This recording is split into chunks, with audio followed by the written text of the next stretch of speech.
परिवर्तन है कालिया योजना एणिकी खाली एप्रिल मासर अक्षय तृतीया नुहे कि सेप्टेम्बर मासर नुआखाई नुहे जेकोसी मुहूर्त रे सरकार चाहिए हिताधिकारी को दे पारिबे कालिया सहायता। तेणु कैबिनेट रे बड़ निष्पत्ति जहाँ संकेत मिलुछि निर्वाचन पूर्व चाषी को कालिया टंका प्रदान करिबे सरकार किंबा द्वितीय सप्ताह रे आसीबो कालिया योजनार टंका।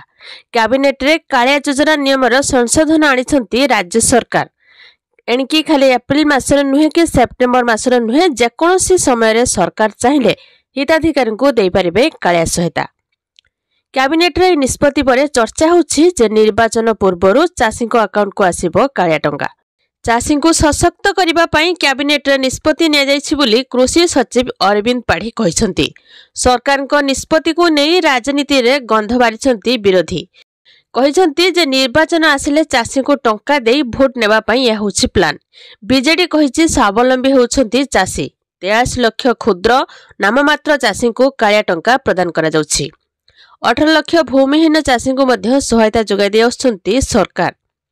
एणिकी जेकोसी समय चाषी को मिल पारिबो कालिया सहायता। भूमिहीन चाषी को मिलिबो 2000 टंकार सहायता।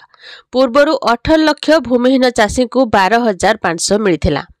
3 वर्ष बढ़िला कालिया योजनार अवधि 2024-25 रु 2026-27 आर्थिक वर्ष पर्यंत कालिया योजना 60,029 कोटी 70 लाख टंकार व्यवस्था करा जायछि। 2024 निर्वाचन पूर्व पुणी राज्य राजनीति को सरगम करिछि। वर्षर जेकोसी समय कालिया सहायता दिया जाय परिबो।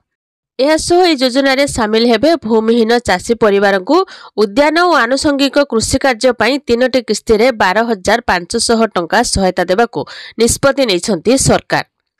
निर्दिष्ट समय रे नुहे वर्षर जेकोसी समय रे चाषी को मिलिबो कालिया सहायता। आपण माने कालिया योजनार टंका पाउछंती कि नाही निहाती कमेंट करंतु। ए योजनार सामिल हेबे भूमिहीन चाषी परिवार को उद्यान और आनुषंगिक कृषि कार्य करने 3टी किस्ती रे 12,500 टंका सहायता देबे राज्य सरकार।